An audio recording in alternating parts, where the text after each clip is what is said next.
JP news. అందరికీ నమస్కారం. మొన్న మేము మాట్లాడిన దానికి కౌంటర్గా కూటమి మిత్రులు మా సోదరుడు దాంట్లో ఒక సోదరుడు నాకు ఒక ఆహ్వానం పంపించాడు. దానికి మీడియా సమక్షంగా నాకు ఆహ్వానం ఇచ్చాడు ఆయన, దేవుడిచ్చిన సోదరుడు. కాబట్టి ఈరోజు మీడియా ముందుకు వచ్చి నేను కూడా ఆయనకి చెప్పేది ఏంటంటే, చేనేతలు ఎవరూ లేరా, చేనేతల గురించి నీకు తెలుసా, చేనేత మగ్గాల గురించి తెలుసా, ఏదేదో అడిగాడు. ఒక ప్రజాప్రతినిధిగా నేను తెలుసో తెలియదని పక్కన పెడితే వెళ్ళకూడదని ఎక్కడ రూల్ లేదు, చేనేతల గురించి మాట్లాడకూడదని లేదు. ప్రతి ఒక్కరూ అన్ని రంగాల్లో అన్నింటిలో కొంత గొప్ప ప్రావీణ్యం ఉంటుంది. మరి తమ్ముడికి తెలుసో తెలియదో నాకు తెలియదు. కాబట్టి నేను చెప్పేది ఏంటంటే, నాయన నువ్వు మాట్లాడేటప్పుడు ఆ వ్యంగ్యము, హాస్యము ఇవన్నీ తగ్గించుకో. నీకు మహిళలతో ఎలా మాట్లాడాలా, ఎలా సమాధానం చెప్పాలా బహుశా తెలియట్లేదు. మీ కుటుంబంలో కూడా మహిళలు ఉన్నారు, చెల్లెళ్ళు, అక్కలు ఉన్నారు. వాళ్ళతో కూడా నీ భాష ఇలానే ఉంటుందేమో నాకు తెలియదు. బహుశా అది నీకు అలవాటు కాబట్టి అలాంటి సమాధానం నువ్వు ఇచ్చావని నేను అనుకుంటున్నాను. దాన్ని కూడా నేను స్వాగతిస్తున్నాను, మంచిగానే తీసుకుంటున్నాను. నాకు దొరికినటువంటి తమ్ముడికి నేను చెప్పకుండా నాకున్నటువంటి మా వైఎస్ఆర్సీపీ కుటుంబ సభ్యులు చేనేతలు ఉన్నారు కదా, చేనేతల్లో మా సోదరులు చాలామంది ఇక్కడ ఉన్నారు. వాళ్ళు ఈరోజు మీకు సమాధానంగా చెప్పడానికి మేము ముందుకు వచ్చాము. కాబట్టి ఎప్పుడైనా కూడా మాట్లాడేటప్పుడు కొంచెము ఆ వ్యంగ్యాలు తగ్గించుకొని మాట్లాడితే బాగుంటుంది. ఆడవాళ్ళతో ఎలా మాట్లాడాలా అనేది ఒక మీడియాను చూడగానే ఏదో నేను మాట్లాడేస్తానులే అనేసి నీ హావభావాలు అక్కడ ప్రకటించడం కరెక్ట్ కాదు. దయచేసి మేము ఎంత ఇదిగా మేము అడిగాము అదేవిధంగా మీరు సమాధానం చెప్పండి. లేదు మీడియా ముందు చెప్పడానికి ఇబ్బంది అనుకుంటే రండి కూర్చుందాం, ఏమవుతుంది, మనమందరం ఒకరికొకరు తెలిసిన వాళ్ళమే కదా, చక్కగా ఒక దగ్గర కూర్చుందాము. ఏందక్క ఇట్లా అన్నావే, ఏంది నాయన ఇట్లా అని నేను కూడా చెప్తాను. వయసులో పెద్దవాళ్ళము, రాజకీయంగా కలిసి చాలా సంవత్సరాల నుంచి రాజకీయంలో ఉన్నాము. కాబట్టి మాట్లాడేటప్పుడు కొంచెము నీ హావభావాలు తగ్గించుకుంటే బాగుంటుందని చెప్పేసి నేను ఈరోజు మీ ముందుకు రావడం జరిగింది. మీకు ఏదన్నా సమాధానము చెప్పాలని అంటే మీ వ్యూవర్స్, నువ్వు కోరావు కదా, మా వ్యూవర్స్లో ఎవరూ లేరా అన్నావు, ఉండారు మా కుటుంబ సభ్యుల్లో కూడా. కాబట్టి మా సోదరుడు ఈరోజు మీకు సమాధానం చెప్పడానికి మేము ముందుకు వచ్చాం. Thank you.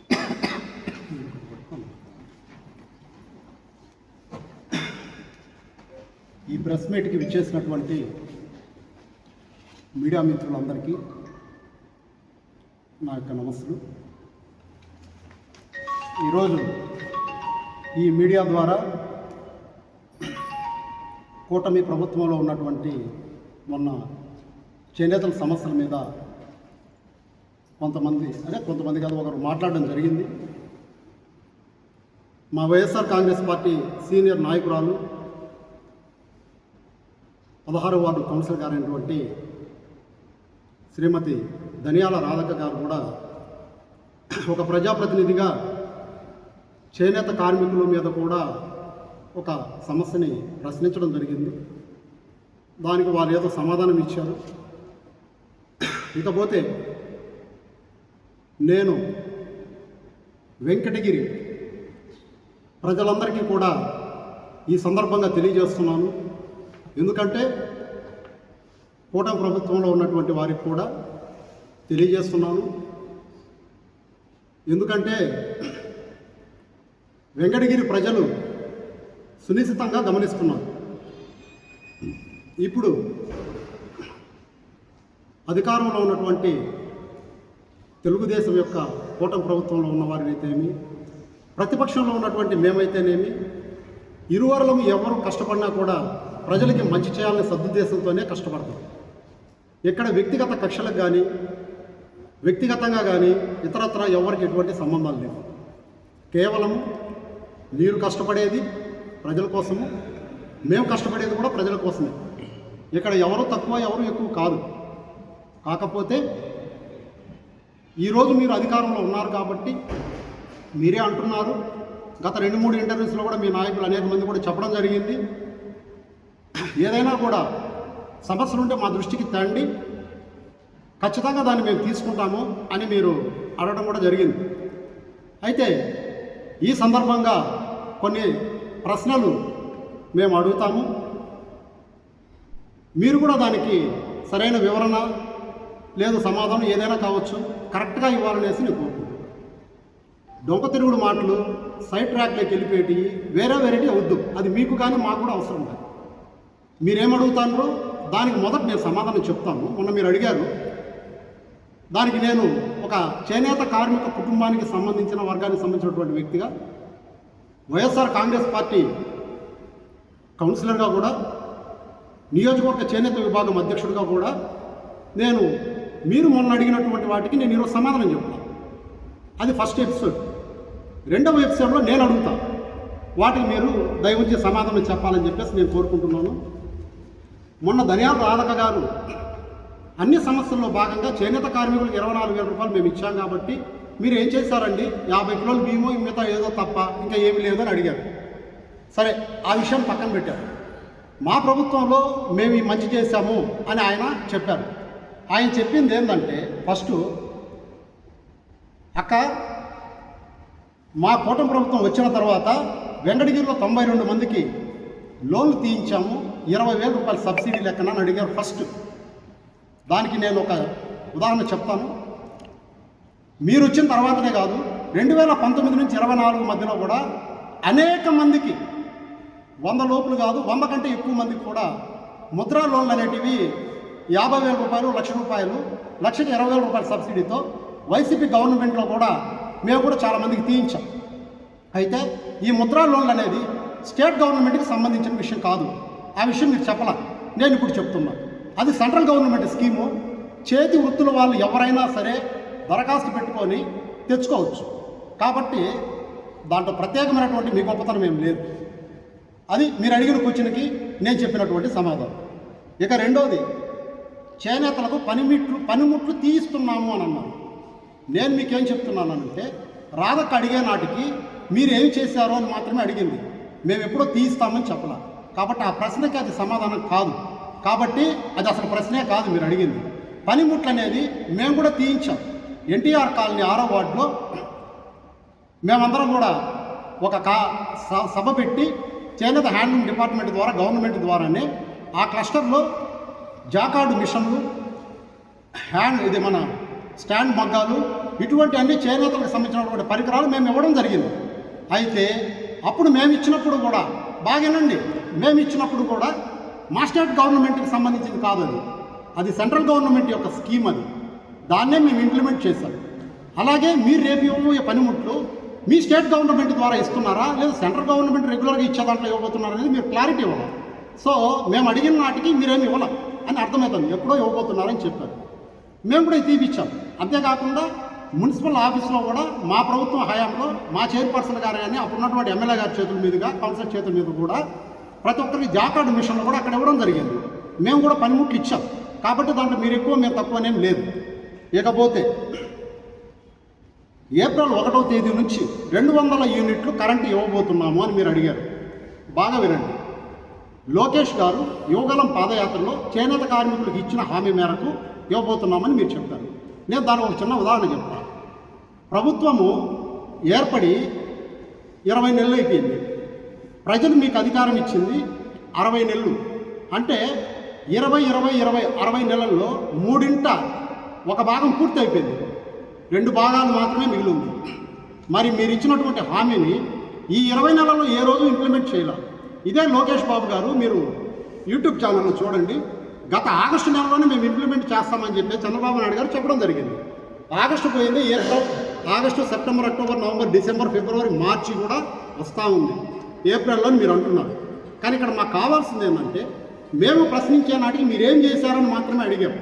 అంతేగాని మీరు ఏప్రిల్లో చేస్తారా, 2029కి ముందు, సంవత్సరం ముందు చేస్తారా అనే విషయం మేము అడగలం. కాబట్టి దీంట్లో విజ్ఞత ఏదో మీరే అర్థం చేసుకోండి. ఇక్కడ నేను మిమ్మల్ని విమర్శించట్లా, మీరు అడిగిన ప్రశ్నకు మాత్రమే నేను సమాధానం చెప్తున్నాను. ఇవన్నీ ప్రజలు కూడా తెలుసుకోవాలి. ఇకపోతే కూటమి ప్రభుత్వం వచ్చిన వెంటనే 7 చేనేత సహకార సంఘాలను వెంకటగిరికి తెచ్చిన మా ఎమ్మెల్యే గారు అనేసి మీరు చెప్పారు. ఓకే, సంతోషం. 7 చేనేత సహకార సంఘాలు మీరు తెచ్చారు. దాన్ని మనం కాదనటం లేదు.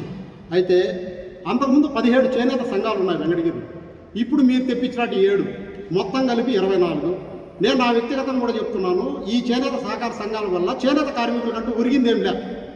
కేవలం ఆ సంఘాలని నేను అంటున్నా, మీ ఏడనే కాదు, నాకు తెలిసినంత వరకు ఒకటే అలా తప్ప మిగతా అన్ని సంఘాలు బాగానండి, అన్ని సంఘాలు కూడా చేనేత కార్మికుల పేరు చెప్పి వాళ్ళ తెలియకుండా వాళ్ళ పేరు కూడా పెట్టుకొని దాని ద్వారా వచ్చే లబ్ధి అంతా కూడా కొందరు వ్యక్తులు అనుభవిస్తున్నారనేది జగమెరిగిన సత్యం.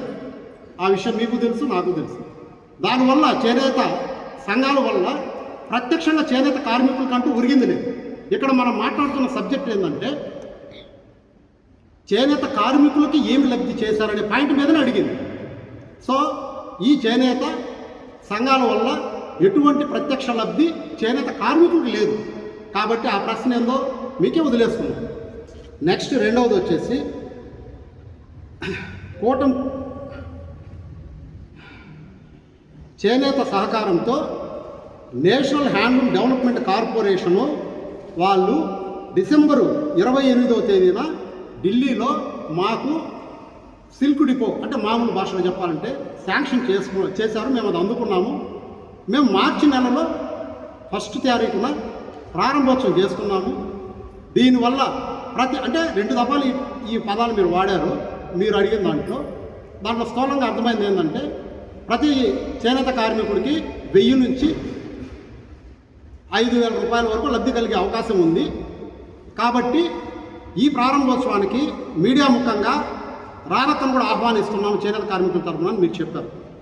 మీరు ఆహ్వానించండి, ఆహ్వానించకపోండి, అది వేరే విషయము. ఇక్కడ కేవలం ప్రజలకి మంచి జరుగుతుందా లేదా అన్నది మాత్రమే మా పాయింట్. ఇప్పుడు మీరు చెప్పారు, ఆ రోజు రాధక్క అడిగిన నాటికి మీరు చెప్పింది ఏంటనంటే మార్చి 1వ తేదీన మేము ప్రారంభిస్తామని మాత్రమే చెప్పారు, శాంక్షన్ అయిందని చెప్పారు. నిజంగా శాంక్షన్ అయ్యి చేనేత కార్మికులకి 1000 నుంచి 5,000 రూపాయలు లబ్ధి కలిగితే మేము కూడా సంతోషిస్తాము, మిమ్మల్ని అభినందిస్తాము. ఇందులో ఎవరిని తప్పుపడాల్సింది లేదు. కానీ కూటమి ప్రభుత్వం వచ్చిన తర్వాత ఈ 20 నెలల్లో చేనేత కార్మికులు మీరేం చేశారో అని అడుగుతున్నాను నేను. మార్చి తర్వాత ఏమనేది అది కంప్లీట్ అయిన తర్వాత మాట్లాడదాం.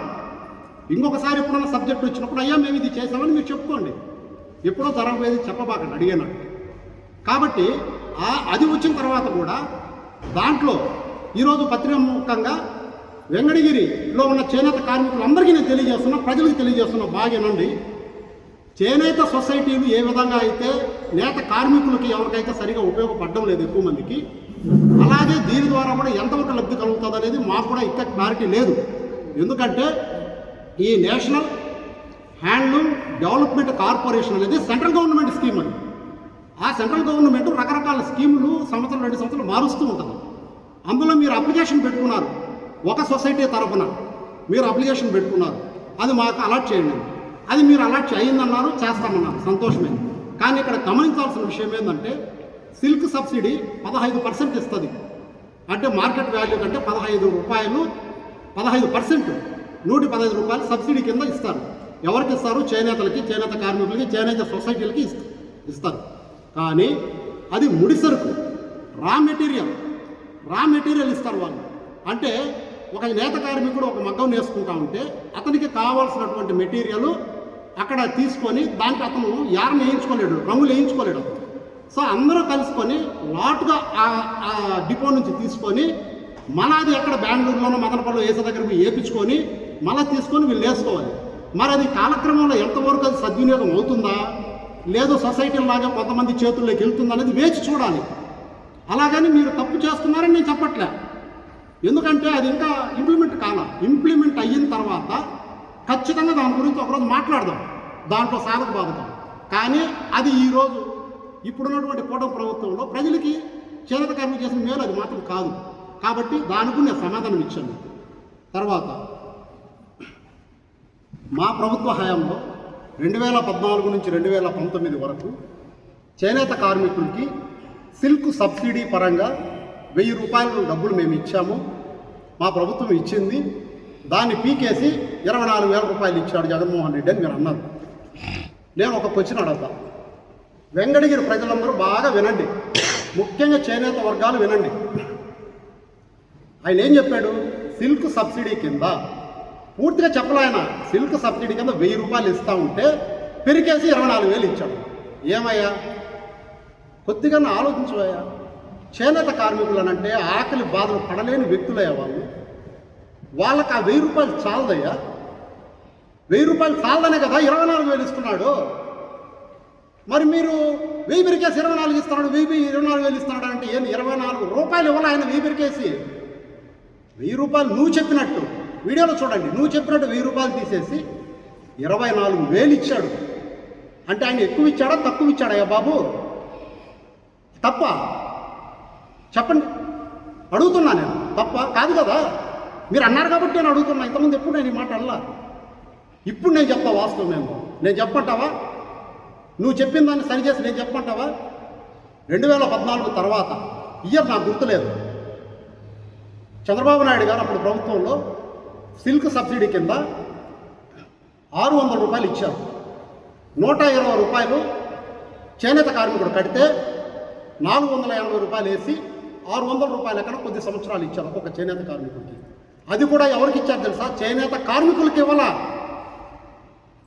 చేనేత కార్మికుల్లో ఎవరైతే పట్టుకి పట్టు నేస్తారో వాళ్ళకు మాత్రమే సెరికల్చర్ పట్టు పరిశ్రమ శాఖ నుంచి వాళ్ళ ఏఈ గారు వచ్చి వీళ్ళని ఐడెంటిఫై చేసి గవర్నమెంట్కి నివేదిక ఇచ్చి అప్పుడు ప్రభుత్వము 480 రూపాయలు సబ్సిడీ ఇచ్చి 120 రూపాయలు వీళ్ళ దగ్గర నుంచి కట్టించుకొని 600 రూపాయల లెక్కన ఇచ్చింది. ఇది వాస్తవం, ఇది అసలు స్వరూపం. 480 లెక్కన ఎవరికి ఇచ్చింది? చేనేత కార్మికులు అందరికి ఇవ్వాల. ఇక్కడ చేనేత కార్మికులు అంటే ఎవరు? నూలుకు నూలు, కాటన్కి కాటన్ నేసేవాడు చేనేత కార్మికుడే. అతను ఎలిజిబుల్ లేదని అతనికి ఇవ్వాల. అటువంటి వాళ్ళు రాష్ట్ర వ్యాప్తంగా ఎంతమందికి డబ్బులు రాలేదు చెప్పండి. రెండవది, పట్టుకి కాటన్ నేసినవాడు కూడా ఇవ్వాల. అర్థమైందా? పట్టుకి కాటన్ నేసిన వాళ్ళు కూడా ఇవ్వాల. కేవలం పట్టుకి పట్టు నేసిన వాళ్ళకి మాత్రమే ఇచ్చింది. అంటే చేనేత కార్మికులు 3 రకాలుగా ఉంటే అందులో ఒక రకమైనటువంటి నేత కార్మికులకి నైపుణ్యం కలిగిన వాళ్ళకి ఇచ్చారు తప్ప మిగతా 2 రకాల వాళ్ళకి ఇవ్వాల. ఇది నిజమా కాదో మీరు చెప్పండి. అబద్ధమైతే నెక్స్ట్ మీరు ఎట్లా మాట్లాడినప్పుడు చెప్పండి ఇది కరెక్ట్ కాదు. రెండో పాయింట్ చెప్తున్నా, కొద్ది రోజుల తర్వాత 600 రూపాయలు తీసేసి ప్రభుత్వం 1000 రూపాయలు చేసింది. అది మీరు చెప్పింది. ఆ 1000 రూపాయలు కూడా 180 రూపాయలు వీళ్ళు కడితే 820 రూపాయలు ప్రభుత్వం వేసి 1000 రూపాయలు ఇచ్చింది. ఇది వాస్తవం. ఆ కట్టిన రసీదులు కూడా కొంతమంది కార్మికుల దగ్గర కూడా ఉన్నాయి. ఇప్పుడు కూడా సమయాభావం వల్ల నేను తీసుకుని రాలేకపోయా మీకు చూపించడానికి. కాబట్టి ఆ విధంగా చేనేత కార్మికుల్లో అస్తవ్యస్తంగా ఉన్నటువంటి పరిస్థితుల్లో ఆ 1000 రూపాయలు ఆపింది ఎవరు తెలుసా? జగన్మోహన్ రెడ్డి గారు కాదు బాబు ఆపింది. 2019 ఎలక్షన్కు ముందే సుమారు 7-8 నెలల ముందు ఎలక్షన్ ఇంకా ఉందనగానే 2018లోనే ఎండింగ్ టైంలోనే అప్పుడున్నటువంటి మీ రాష్ట్ర ప్రభుత్వమే ఆపింది. దానికోసం చేనేత కార్మికులు కూడా అప్పుడున్నటువంటి ఎమ్మెల్యే గారు కూడా రిప్రజెంటేషన్ ఇచ్చి కొన్ని దగ్గరలో వచ్చి కొన్ని దగ్గరలో రావట్లేదంట, చిత్తూరు జిల్లాలో వస్తున్నాయి, ఆ పక్క ఇంకో జిల్లాలో వస్తున్నాయి, మన నెల్లూరు జిల్లాకు రావట్లేదంట, అంటే ఉమ్మడి నెల్లూరు జిల్లాలో అని అడగడం కూడా జరిగింది చేనేత కార్మికులు. సరే నేను ప్రయత్నం చేస్తాను ఆయన చెప్పడం జరిగింది. అయితే అది ఆగిపోవడానికి జగన్మోహన్ రెడ్డి గారు కారణం కాదు. లాస్ట్ మూమెంట్లో ఆ ప్రభుత్వంలోనే ఆగింది. కారణాలు ఏదో మాకు తెలియదు. అయితే జగన్మోహన్ రెడ్డి గారు 2019 ఎలక్షన్ ముందు చేసిన పాదయాత్రలో ఈ బాధలను ఆయన చేనేత కార్మికులు చెప్పుకున్న తర్వాత నేతల నేస్తం అనే పథకము రూపుదిద్దుకున్నది. సో ఇప్పటి వరకు నేను చెప్పింది ఏంటంటే టీడీపీ తరఫున మొన్న ఒక వ్యక్తి రాధక్క అడిగిన దానికి ఇవన్నీ ప్రశ్నలు సంధించి మేము చేశాము, చేనేత కార్మికులకి ఇవన్నీ మేము చేశాము అన్నమాట. సో ఇవేవి మీరు చేయలేదని ఇప్పుడు నేను చెప్పాను. మీరు చేసింది ఏదన్నా ఉంటే మొన్న అక్టోబర్ నవంబర్ నెలలో చేనేత కార్మికులు వర్షాలు పడ్డప్పుడు వెంకటగిరి పట్టణంలో 50 కిలోల బియ్యము, దానికి సంబంధించి ఉప్పులు పప్పులు నూనె లేదో ఇచ్చారు. అది మాత్రం మీరు ఇచ్చారు. ధర్మంగా మనం ఒప్పుకొని తీరాలి. అదొక్కటే మీరు ఇచ్చారు. ఈ 20 నెలల్లో నాకు తెలిసినంత వరకు నేను ఒక చేనేత కమ్యూనిటీకి సంబంధించిన వ్యక్తిగా ఇంకా స్టేట్ గవర్నమెంట్ నుంచి ఏది రాదు. నువ్వు మాట్లాడినటన్నీ ఇంచుమించుగా కూడా సెంట్రల్ గవర్నమెంట్కి సంబంధించిన స్కీములు ఎప్పటి నుంచి అమల్లో ఉండే స్కీములు చెప్తాను.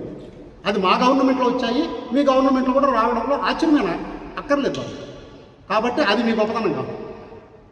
పోతే మీరు అడిగిన దానికి ఎటువంటి తడబాటు లేకుండా నేను చెప్పగలిగాను. ఇంకొకటి కూడా సొసైటీ అన్నారు కాబట్టి ఒక మాట చెప్తాను. అక్టోబర్ 10వ తేదీ ఒక పేపర్లో వచ్చింది, చూడండి. ఇది బాగా చూడండి. అక్టోబర్ 10 ఇదేంటంటే వెంకటగిరిలో సిల్క్ డిపో ఏర్పాటు చేయాలనేసి పద్మశాలి కార్పొరేషన్ డైరెక్టర్ అడిగాడు. ఎవరిని అడిగారు? బంగారుపేట పట్టణంలో టాటా ట్రస్ట్ కార్యాలయానికి handloom development commission additional secretary M Beena IAS గారు ఇచ్చేసినప్పుడు ఆయన అడిగారు. ఆయన ఏమడిగారో తెలుసా? మా చేనేత కార్మికులు ఇబ్బంది పడుతున్నారమ్మా, వాళ్ళకి ఏదైనా ప్రత్యక్షంగానో పరోక్షంగానో నేరుగా మేలు చేయండి అని అవి అడగల అతను అడిగింది ఏంటనంటే, కొత్తగా 7 సంఘాలకు మేము ఏర్పాటు చేసుకున్నాము, 7 సంఘాలకి 2 లక్షల లెక్కన ఒక్కొక్క సంఘానికి షేర్ క్యాపిటల్ డబ్బులు ఇవ్వండి అని అడిగాడు ఆయన. చూడండి, అండర్లైన్ చేసింది వాళ్ళు. 2 లక్షల రూపాయలు షేర్ క్యాపిటల్ ఇవ్వండి అని అడిగాడు. ఈ షేర్ క్యాపిటల్ ఏం రానంటే, చేనేత సంఘాల్లో ఉన్నటువంటి చేనేత కార్మికులు 500-1000 రూపాయలు వాళ్ళ సొంత డబ్బులు వేసుకొని ఒక సంఘంగా ఏర్పాటు చేసి ప్రభుత్వానికి ప్రతిపాదన పంపించిన తర్వాత సంఘం ఏర్పాటైంది. దానికి ప్రభుత్వం నుంచి కూడా ఒక 2 లక్షల గ్రాంట్ వస్తే ఆ 2 లక్షలు ప్లస్ వీళ్ళు వేసుకున్న దాంతో వాళ్ళు యారని కానీ ఇంకోటి కానీ కొనుగోలు చేసి సొంతంగా మగ్గాలు వేసుకోవాలి. కానీ సొసైటీలే ప్రశ్నార్థకంగా ఉన్నాయి కదా చేనేత కార్మికులు భాగస్వామ్యం ఏందనేది. మరి ఇది ఎంతవరకు భాగస్వామ్యమో నాకు తెలియదు. అయితే దీంట్లో ఇంకొక విషయం కూడా అడుగున్నారు. సిల్క్ డిపో ఏర్పాటు చేయండి, 15% సబ్సిడీ వస్తుంది కూడా అడుగున్నారు. బహుశా దీని గురించి అయినా రేపు మార్చి ఉండదు, ఓపెన్ చేయండి. ఇది ఓపెన్ అయ్యి దీంట్లో విధి విధానాలు వచ్చి సబ్సిడీలు వచ్చి ఆ సబ్సిడీలు పేద చేనేత కార్మికులు ఎంతవరకు ఉపయోగపడుతున్నాయని చూసుకున్న తర్వాత దీని గురించి మాట్లాడతారు. సో ఇక్కడ పేద ప్రజలకంటూ చేసింది ఏమీ లేదు. ఇకపోతే నేను కొన్ని ప్రశ్నలు మిమ్మల్ని అడుగుతున్నాను. అధికార పక్షం అనుకుంటారో, కూటమి ప్రభుత్వం అనుకుంటారో, టీడీపీ అనుకుంటారో. ప్రస్తుతం కూటమి ప్రభుత్వంలో టీడీపీ నాయకులే అయినా మాట్లాడారు కాబట్టి పద్మశాలి కార్పొరేషన్ డైరెక్టర్గా అయ్యా ఒక్క విషయం చెప్తున్నాను. మనమందరం కూడా ప్రజల తరపున పనిచేసి ప్రజలకి మంచి చేయడమే మన పరమావధి ఉన్నది కదా. సరే, మీరు తెలుగుదేశం పార్టీలో ఉన్నారు, మేము వైసీపీ పార్టీలో ఉన్నాము. వెంకటగిరి ప్రజలారా, చేనేత కార్మికులారా, అందరూ బాగా వినండి. 2019వ సంవత్సరం నుంచి 2024వ సంవత్సరము ఎలక్షన్ జరిగే ముందు వరకు కూడా చేనేత కార్మికులకి ప్రత్యక్షంగా మేలు చేసినటువంటి ఏకైక ముఖ్యమంత్రి భారతదేశ చరిత్రలో ఒకే ఒక్కరు శ్రీ వైఎస్ జగన్మోహన్ రెడ్డి గారు, ప్రస్తుతం మాజీ ముఖ్యమంత్రి గారు. ఆయన మాత్రమే చేశారు. కాదని అనగలరేమో. నేను ఇప్పుడున్నటువంటి అధికార పార్టీకి, ఆ పార్టీలో కొందరు పెద్దలు మాట్లాడారు కాబట్టి నేను కొన్ని అడుగుతున్నా. వాస్తవంగా నేను ప్రెస్ మీట్ కూడా ఇంతవరకు రాలా, నా వ్యక్తిగత పనులు కావచ్చు, ఏదైనా కావచ్చు. కానీ ఈరోజు చేనేత కార్మికుల్ని తప్పుదోవ పట్టే విధంగా మాట్లాడడం నాకు నచ్చక, ఈరోజు రాధక్కను కూడా అలా మాట్లాడారే. ఆమె అన్నీ అడిగింది, ఒకటి కాదు అన్నిటిని అడిగింది. తప్పేలో ప్రజాప్రతినిధులు అడగచ్చు, అడిగారు కాబట్టి నేను ఈరోజు ఇస్తున్నాను. నేతన్న నేస్తం అనే పథకాన్ని 2019వ సంవత్సరము డిసెంబర్ నెల 21వ తేదీన అప్పటి ముఖ్యమంత్రి వైఎస్ జగన్మోహన్ రెడ్డి గారు లాంచ్ చేసి ప్రతి ఒక్క చేనేత కార్మికుడికి 24,000 రూపాయలు డబ్బులు వేశారు. చరిత్రలో కనీ విని ఎరుగని రీతిలో ఏ పథకం కూడా ఆ విధంగా చేనేత కార్మికులు ఇంప్లిమెంట్ చేయలే. బాగా వినండి, చేనేత కార్మికుల యొక్క అకౌంట్లలోనే ఆయన 24,000 డబ్బులు ఇచ్చాడు. విడతల వారీగా కూడా ఇవాళ ఒకేసారి వేశారు. దేనికి వేశారో తెలుసా? సొసైటీల పేర్లతోనో, ప్రొక్యూర్మెంట్ పేర్లతోనో, ఆప్కో పేర్లతోనో, ఆప్కో తరపున ఇన్ని కోట్ల రూపాయలు, లక్షల రూపాయలు రాష్ట్రంలో మేము కేటాయింపులు చేశాం కాబట్టి చేనేత కార్మికుల జీవితాలు వెలిగిపోతాడనే భ్రమంలోనూ వీలు ఆయన పాదయాత్ర చేసేటప్పుడు ఈ మోసాలన్నీ గ్రహించి నేరుగా ప్రత్యక్ష లబ్ధి కలిగితే తప్ప చేనేత కార్మికుడు ఊరట కలగదు. ఆ వచ్చిన డబ్బులతో వాళ్ళు ఆ ఎంటీ పేక ముడి సరుకులు కొనుక్కొని వాళ్ళు సొంతంగా నేర్చుకున్న జీవన ప్రమాణాలని పెంచుకుంటారు. వాళ్ళకు తోడ్పాటు అవుతుందా నా అక్క చెల్లెమ్మలకి, అన్నదమ్ములకి అనేసి ఆయన పుట్టినరోజు నాడు 24,000 వేశాడు. భారతదేశ చరిత్రలో ఇదొక రికార్డు. ఆ తర్వాత నుంచి వరుసగా 5 సంవత్సరాలు వేశాడు. తర్వాత డేటు మార్చాడు. ఎందుకనంటే చేనేత కార్మికులకి చేనేత కార్మిక దినోత్సవం ముందుగానే వేస్తే కూడా బాగుంటుంది ఉద్దేశంతో మార్చి 5 సంవత్సరాల పాటు సంవత్సరానికి 24,000 రూపాయల లెక్కన 1,20,000 రూపాయలు వాళ్ళ అకౌంట్లో వేసాడు 5 సంవత్సరాలు. అంటే 2 సంవత్సరాలకి 20 నెలల్లోనే, అంటే 24,000 40,000 వేసేసాడు. ఆ విధంగా ప్రతిసారి వేసాడు. నేను అడిగే ప్రశ్న ఏంటంటే, ముందు మేము చేసినట్టు చెప్తా. కరోనా వచ్చింది. కరోనా టైంలో ఎంత ఇబ్బందులు పడ్డారు. ఆ రోజు చేనేత కార్మికులకే కాదు, యావత్తు రాష్ట్రంలో ఉన్న ప్రతి ఒక్కరూ, ప్రతి కార్మికుడు కూడా ఇబ్బందులు పడుతూ ఉంటే, ఆ రోజు జగన్మోహన్ రెడ్డి గారు 24,000 రూపాయల డబ్బులు వేసిన తర్వాత కరోనా టైంలో మగ్గం పరిస్థితులు బాగలేవు అని చెప్పి నేత పరిశ్రమలు, మాస్టర్ వీవర్స్ అందరూ కూడా వాళ్ళు నేర్పించుకున్నటువంటి ప్రొడక్ట్స్కి, అంటే చీరలకి మార్కెటింగ్ లేదనేసి కొద్ది కాలం ఆపేస్తే కూడా, ఆకలి బాధలు పడుతూ ఉంటే కూడా జగన్మోహన్ ఆదుకున్నాడు. 5 సంవత్సరాల పాటు ఆదుకున్నాడు. అయితే ఈరోజు చెప్తున్నా, రాష్ట్రంలో 80,686 నుండి 81,783 మందికి చేనేత కార్మికులకు స్టేట్ మొత్తం, అంటే ఒక సంవత్సరం ఎన్యూమరేషన్లో కొంతమంది పెరగచ్చు, కొంతమంది మగ్గాలు తగ్గొచ్చు, కాబట్టి ఆ సంఖ్య చెప్పారు. రాష్ట్రంలో సగటున 81,235 మంది చేనేత కార్మికులకి 24,000 రూపాయల లెక్కన సగటున 194,96,40,00,000 రూపాయలు సంవత్సరానికి చేనేత కార్మికులకు అందించడం జరిగింది. జగన్మోహన్ రెడ్డి గారు, మా నాయకుడు, అందించాడు. అదేవిధంగా సగటున 5 సంవత్సరాలలో చేనేత కార్మికులకు 81,235 మందికి 24,000 రూపాయల లెక్కన 974,82,00,000 రూపాయలు. బాగా వినండి చేనేత కార్మికులారా, వెంకటగిరి ప్రజలారా వినండి. 974,82,82,00,000 రూపాయలు, అంటే దగ్గర 975 కోట్ల రూపాయలు 5 సంవత్సరముల తన పరిపాలనా హయాంలో కరోనా లాంటి విపత్కర పరిస్థితిలో కూడా చేనేత కార్మికులకి స్వయంగా ఇటువంటి అవినీతికి తావలేకుండా నేరుగా ఇచ్చినటువంటి ఏకైక నాయకుడు శ్రీ వైఎస్ జగన్మోహన్ రెడ్డి గారు. ఇప్పుడు నేను మిమ్మల్ని అడుగుతున్నా, ఇందులో ఏమైనా తప్పుందా చెప్పండి. తర్వాత రెండో పాయింట్, ఉమ్మడి నెల్లూరు జిల్లాలో 5 సంవత్సరాలలో 44,91,00,000 రూపాయలు ఉమ్మడి నెల్లూరు జిల్లాలో చేనేత కార్మికులకు ఇవ్వడం జరిగింది. ఇకపోతే మన వెంకటగిరికి వస్తున్నాం. మన వెంకటగిరిలో చేనేత కార్మికులకు ఒక సంవత్సరానికి 3,84,00,000 రూపాయలు ఇచ్చారు.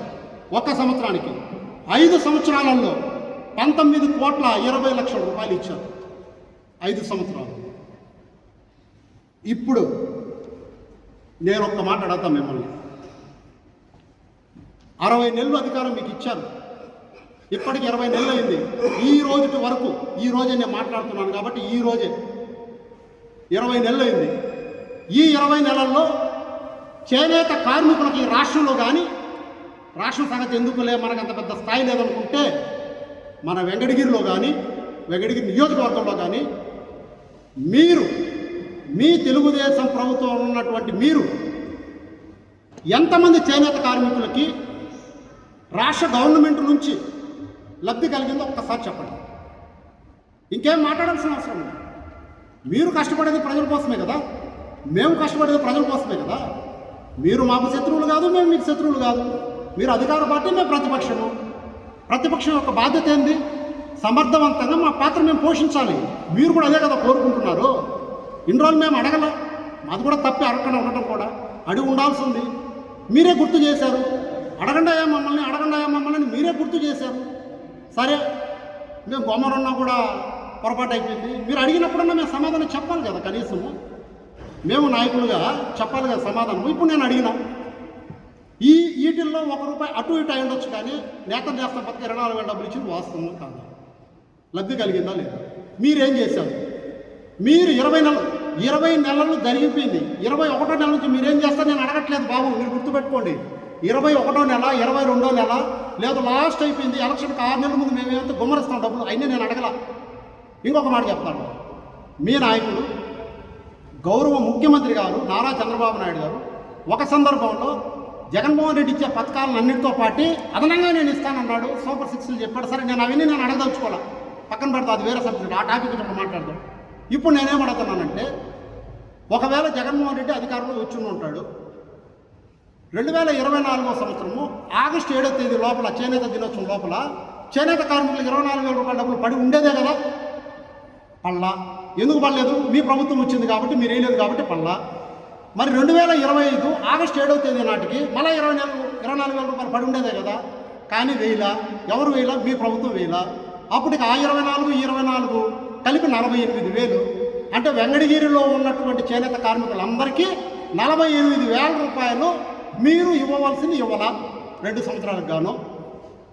అలాగే రాష్ట్ర ప్రభుత్వంలో ఉన్న ఏ చేనేత కార్మికులు కూడా ఇవ్వాల. ఇచ్చారేమో చెప్పండి. ఇచ్చుంటే మీరు అడిగితే మేము తలంచుకుంటాం, మా తప్పని ఒప్పుకుంటాం. మీరు ఇవ్వాల.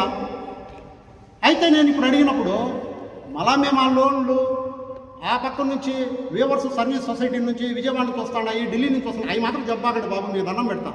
అవి మేము చేసాం, మీరు చేస్తారు, వదిలేండి, ఎవరన్నా చేస్తారు. మీ స్టేట్ గవర్నమెంట్ నుంచి ఏం చేస్తారో చెప్పండి. ఏమన్నా చేశారో పక్కన పెడదాం. 200 యూనిట్ల అధికారం ఎంత అండి? 200 యూనిట్ల కరెంట్ అధికారం ఎంత? ఎన్ని వేల రూపాయలు అవుతుంది 200 యూనిట్లకి? నాకు కరెక్ట్గా తెలియదు కానీ ఒక 500 అవుతుందా, 600 అవుతుందా, పోనీ 1000 రూపాయలు అవుతుంది. 20 నెలల్లో మీరు 200 యూనిట్లు ఇవ్వలేక ముక్కి మూలిగి బాధపడతారు. వచ్చిన వెంటనే ఆయన ఒకసారి అంటారు, లాస్ట్ ఇయర్ ఆగస్ట్ అంటారు, మళ్ళీ ఆగస్ట్ అంటారు, ఇప్పుడు మళ్ళీ ఏప్రిల్ 1 అని చెప్పారు. సంతోషమే, ఎప్పుడు వస్తారు ఇవ్వడా బాబు, ఏం చేస్తాం? సచ్చినోడు పెళ్ళికి వచ్చిందే కట్నము, ఏం చేస్తాం? ఇంకా ఏం చేయలేము మనం. ఇవ్వండి. కానీ ఇవ్వలేదు కదా, ఈ రోజుకి వరకు ఇవ్వలేదు కదా అని అంటున్నాను నేను. అది చెప్పండి. మా జగన్మోహన్ రెడ్డి గారు వచ్చినప్పుడు డే 1 చెప్పారు ఆయన. నేను వచ్చినప్పుడు వెంటనే ఇస్తానన్నారు, ఇచ్చారు.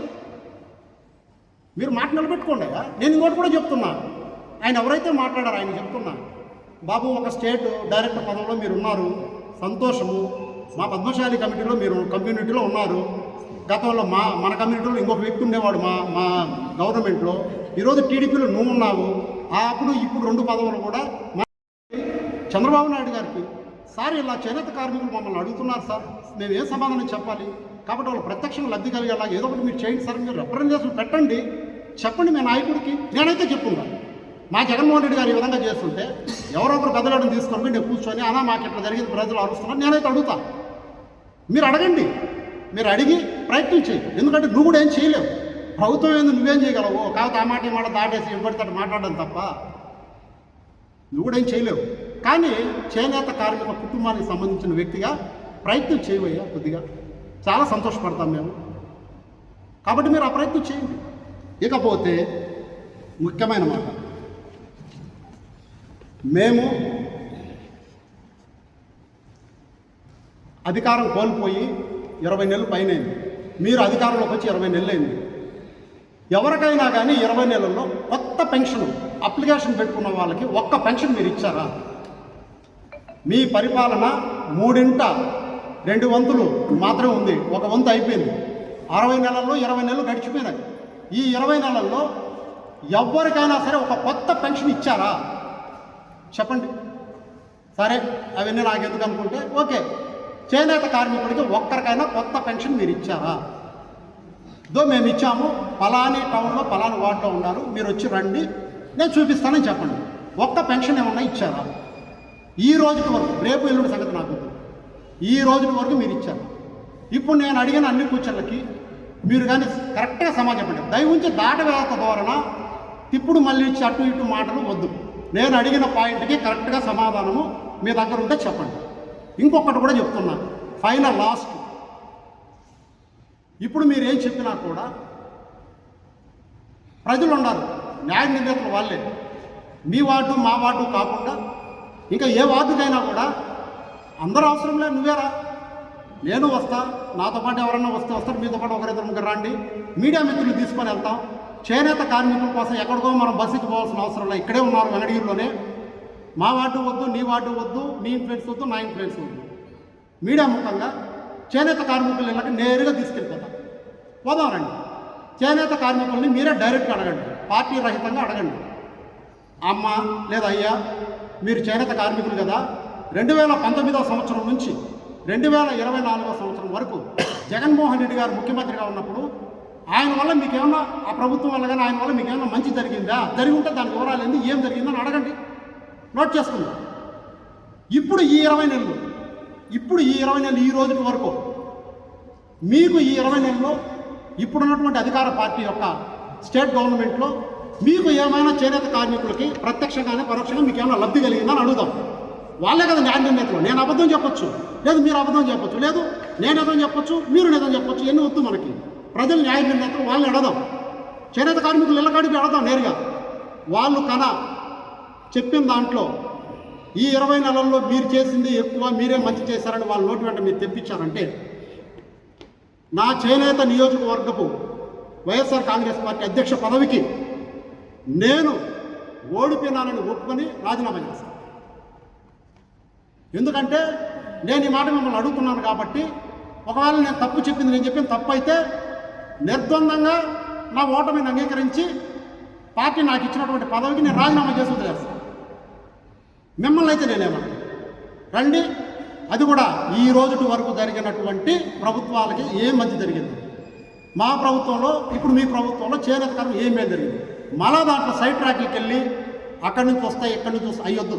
స్టేట్ గవర్నమెంట్ ఓన్లీ నేను ఇక్కడ జగన్మోహన్ రెడ్డి గారి గురించి చెప్పాను, ఆ ప్రభుత్వం గురించి చెప్పాను. ఇప్పుడు మీ ప్రభుత్వం గురించి అడుగుతున్నాను.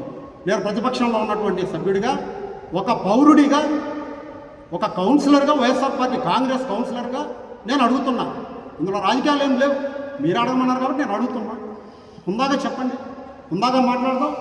ఫైనల్గా అయితే మాత్రము ప్రజలే న్యాయ నిర్ణేతలు, చేనేత కార్మికులే న్యాయ నిర్ణేతలు. ఇదే మీడియా సాక్షిగా తీసుకెళ్తాం, వాళ్ళందరి సమక్షంలో అడుగుతాం. చేనేత కార్మికులు 10 మందిని సెలెక్ట్ చేసి అడుగుదాం. 10 మందిలో 6 మంది కానీ 7 మంది కానీ మీరు చెప్పింది మీ వల్లే లబ్ధి పొందామని వాళ్ళు చెప్పి రుజువులు చెప్పినా కూడా మీరేం చెప్తే నేను అది వింటా. ఒకవేళ కాదు మా వాదనే కరెక్ట్ అయ్యి మా జగన్మోహన్ రెడ్డి యొక్క పరిపాలనలోనే లబ్ధి పొందాలి చేనేత కార్మికులు అని అనంటే మీ ఇష్టం, నేనేమి చేయమని మిమ్మల్ని అడగను. దయ ఉంచి ఎటువంటి మాట్లాడుకుంటే చాలు. థ్యాంక్ యూ, నమస్తే.